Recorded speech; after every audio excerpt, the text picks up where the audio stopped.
Welcome to my channel. Today we are going to discuss about the objective type questions and answer from the subject antenna and microwave engineering. So from the fifth unit. Okay, so the topic is microwave power amplifier. So the question, all questions related to the topic microwave power amplifier and their gain, the transducer power gain, then stability of that microwave amplifier. So we are going to discuss about these things. Okay, so first we see the first question, the ratio of desired signal power to undesired noise power is dash. So the ratio of desired signal power to undesired noise power is noise to signal to noise ratio, noise figure, noise degradation, signal to noise ratio, SNR. So we shortly denote as SNR, the SNR means S means signal power. The signal power is a desired signal power. Then noise is a undesired noise power. So the ratio of signal power to undesired noise power, it is called as signal to noise ratio. Okay. Then the next question, the ratio of input signal to noise ratio to output signal to noise ratio is dash. So input SNR divided by the output SNR, it is called as noise to signal ratio, signal to noise ratio, noise figure, noise degradation, noise figure. So the noise figure, it is also the important parameter for the analysis of the communication system. So noise figure is nothing but it's a ratio of input SNR to output SNR. Okay. Then the next question, the power gain G of a two-port network is independent of source impedance of the two-port network. The statement is true or false. That is, the power gain of two-port network is independent of source impedance of that particular two-port network. This statement is true. Okay. So the gain is not depending upon the source impedance of that particular two-port network. The next one, the maximum transducer gain occurs when the source and load are matched to the impedance Z of the transistor by lossless method. So this statement is either true or false. This is the false. Since here you see the maximum transducer gain occurs when source and load are matched to the impedance of the transistor by lossless method. So this statement is false. Okay. The next one, dash is defined as the ratio of power available from the two-port network to the power available from the source. So the ratio of power available from the two-port network to the power available from the source, it is called as the available power gain. So available power gain means this is the ratio of power available from the two-port network divided by power available from the source. That is called as available power gain. Then the next one, the transducer power gain of two-port network is dependent on dash. The transducer power gain of two-port network is dependent on load impedance, source impedance, load impedance, only source impedance, only load impedance, independent of both impedance. So A is the answer. The transducer power gain of two-port network is dependent on both source impedance and load impedance. Then the next one, for a two-port network, the voltage reflection coefficient seen looking towards the load is dash. So for a two-port network, the voltage reflection coefficient is given by, it's a ratio of ZS minus Z0 divided by ZS plus Z0. So where Z0 is the characteristic impedance, ZS is the source impedance. So the difference between the two things divided by the addition of the two things, it is called as the reflection coefficient. So this is the reflection coefficient formula. Okay, so the next one, so using this reflection coefficient formula, there is one problem. So this problem may be asked for 2 mark question also. So in a two-port network, the source impedance was measured to be 25 ohms. So the source impedance is at S is 25 ohms. The characteristics impedance. So the characteristics impedance means is that not. So the characteristics impedance of a transmission line is measured 50 ohms. then the reflection coefficient at the source end is dash. Okay, so already you know the formula, the reflection coefficient which is equal to ZS minus Z0 by ZS plus Z0. So you just substitute this 25 is a ZS value, the 50 ohm is a Z0 value. So you substitute here. So in numerator 25 minus 50 divided by 25 plus 50. So 25 minus 50 minus 25. So in the numerator, we will get a minus 25 divided by in denominator 25 plus 50, it's a 75. So minus 25 divided by 75 is minus 1 by 3. So the answer is minus 0.33. So this first is the answer. Okay. So minus 0.33 is the reflection coefficient at the source end. Next question, for a unilateral transistor, the S parameter that is 0 is dash. So for a unilateral transistor, so already you know the transistor is a two-port network. So that we are modeled as a two-port network. So it is having the 4S parameter value S11, 12, 21, 22. So for a unilateral transistor, which S parameter is 0? Okay, S12 value is 0. So for a unilateral transistor, the S12 value it is 0. So since in a unilateral transistor means the power flow occurs in only one direction. So and hence the S12 value is sufficiently small or it can be ignored. So that's why the S12 value is 0 for a unilateral transistor. Then the next one, the gain of an amplifier is independent of operating frequency. The statement is true or false. Gain of an amplifier is independent of operating frequency. It's a false. So already you know, we know the frequency response of that amplifier. So all amplifier is having the frequency response like this. That is for mid frequency, the gain is maximum and constant. For lower frequency, the gain it will increase. For upper frequency, it will decrease. So gain of an amplifier is not independent of operating frequency. It will vary with respect to frequency. So the statement is false. Next one, when both input and output of an amplifier are matched to zero reflection, the transducer power gain is dash. So when both input and output of an amplifier are matched to zero reflection. So the input of the amplifier is matched with the source, output of the amplifier is matched with the load. At that condition, what about the transducer power gain? So the transducer power gain at that condition is S21 the whole squared. Modulus of S21 the whole squared. This is the transducer power gain when both input and output of an amplifier is matched condition. Okay. Then the next one, if the load impedance of the two-port network is 40 ohms, characteristics impedance is 50 ohms, then the reflection coefficient of the two-port network at the load end is dash. So the reflection coefficient at the load end is ZL minus Z0 by ZL plus Z0. If the source end means ZS minus Z0 by ZS plus Z0.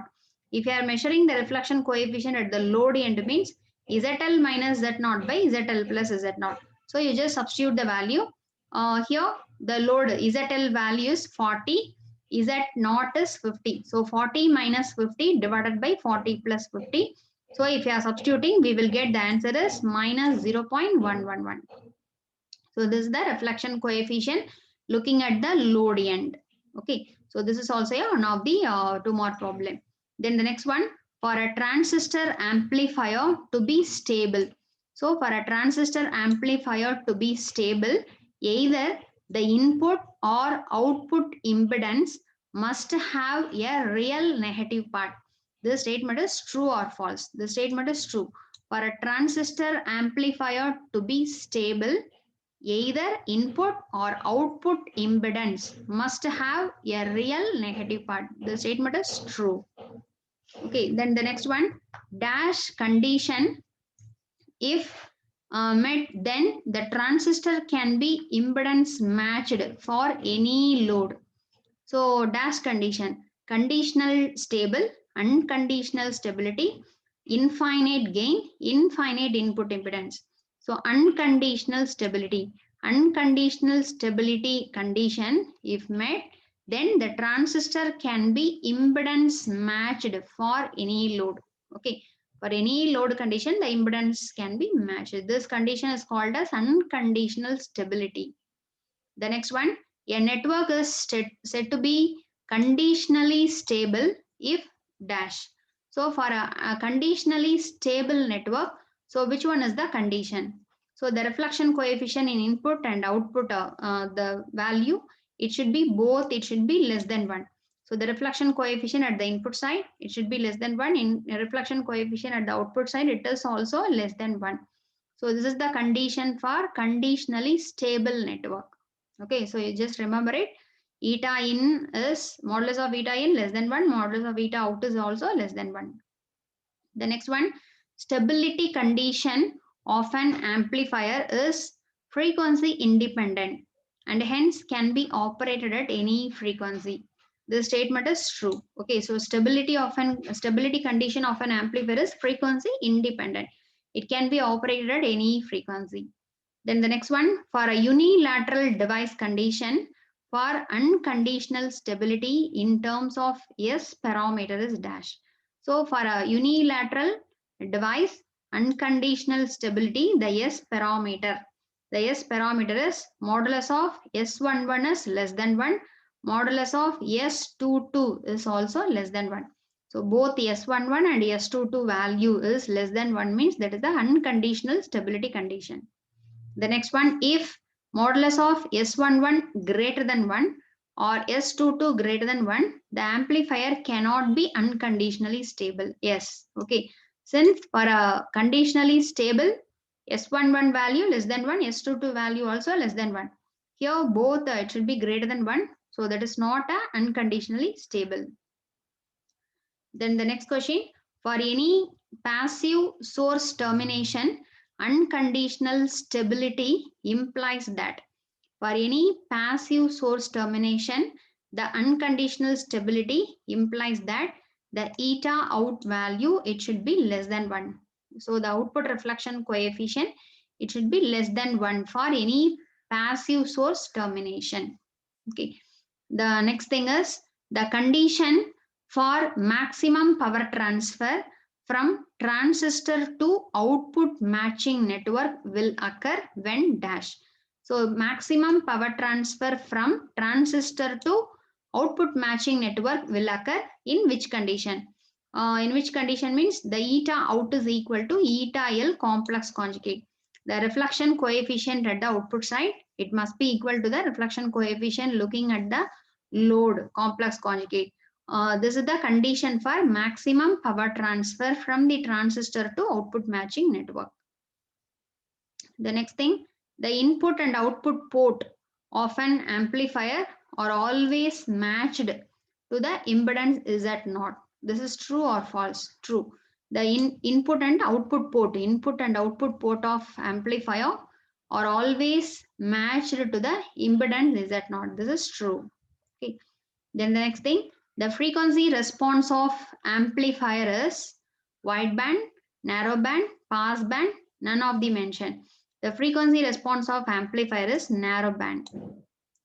Then the next thing, maximum power transfer from input matching port to transistor will occur. Input matching port to transistor will occur when Z in is equal to ZS complex conjugate. The maximum power transfer, already one question we discussed, the maximum power transfer from transistor to output matching network will occur when the output reflection coefficient is equal to complex conjugate of load reflection coefficient.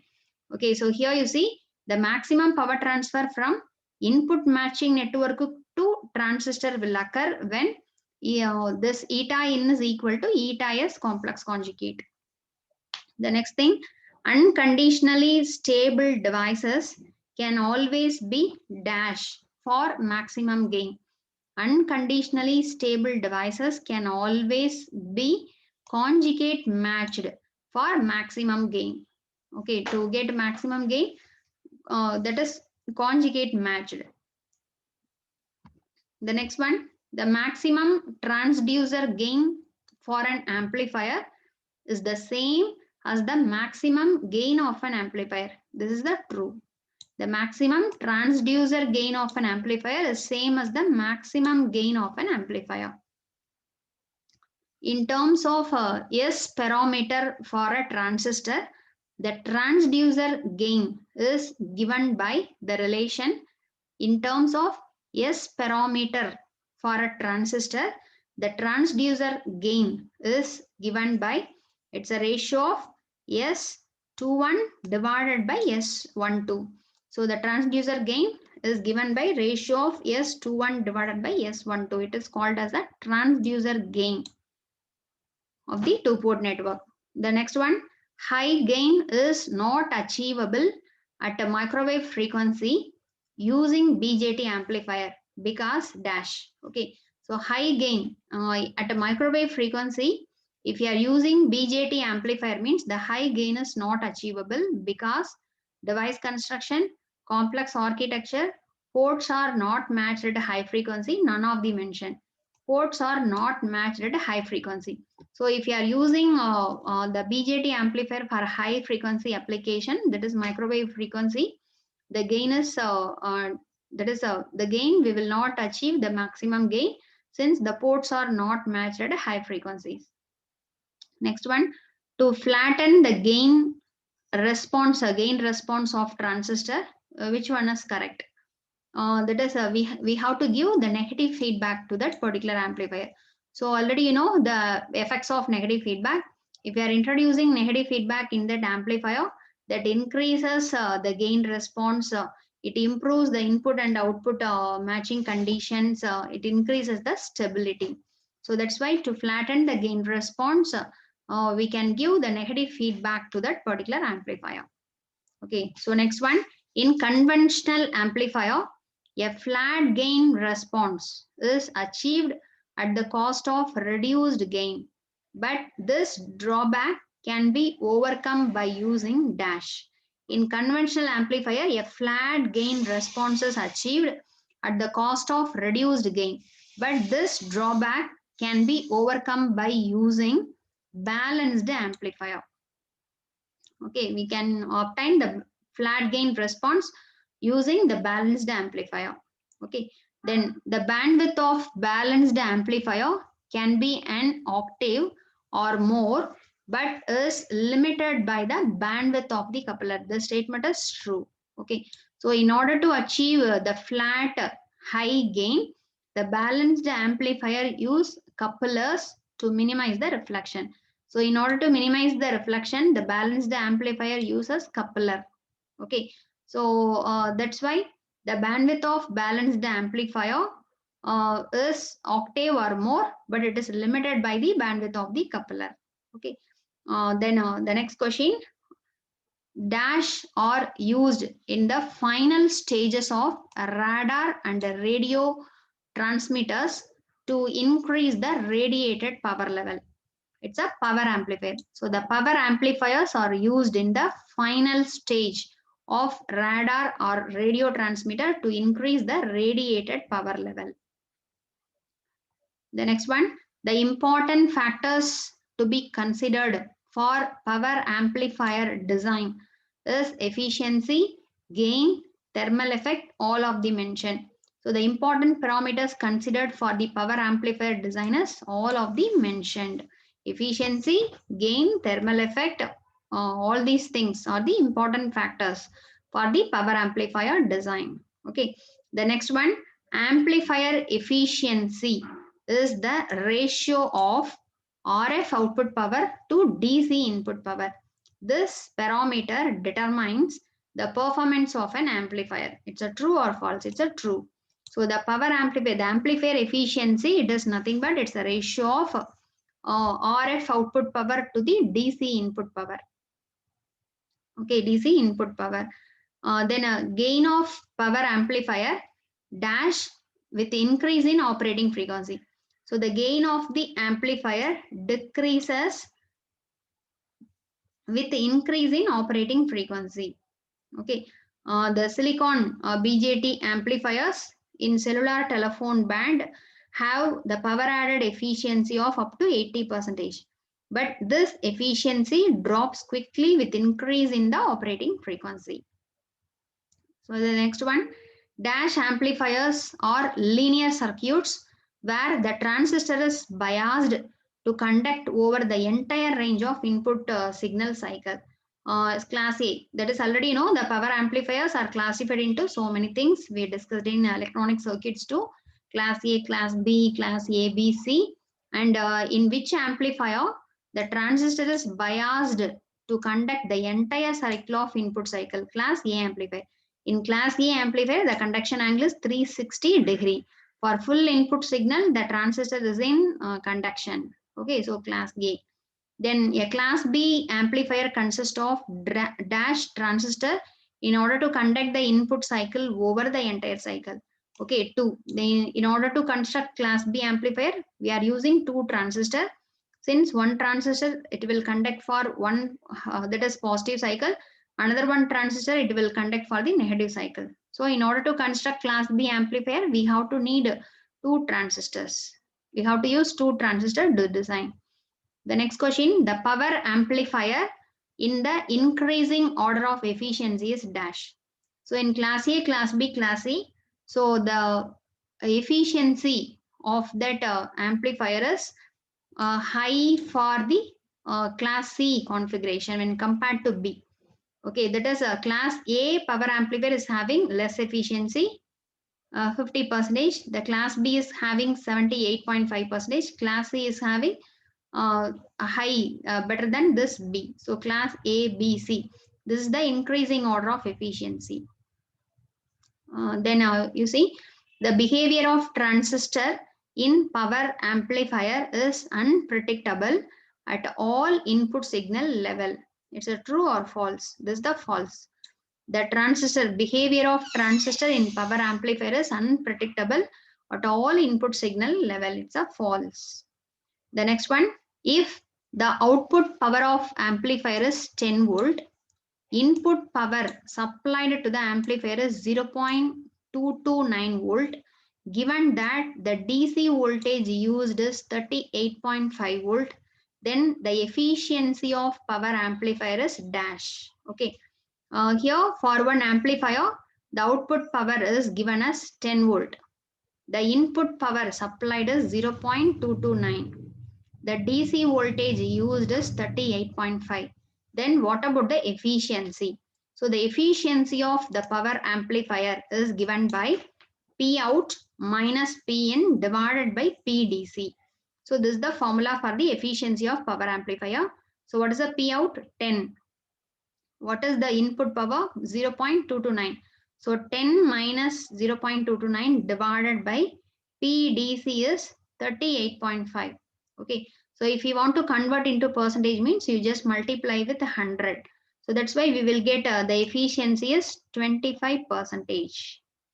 Then the next one, if the power amplifier has an output power 10 watt, the amplifier gain is 16.4 dB, then the input drive power is dash.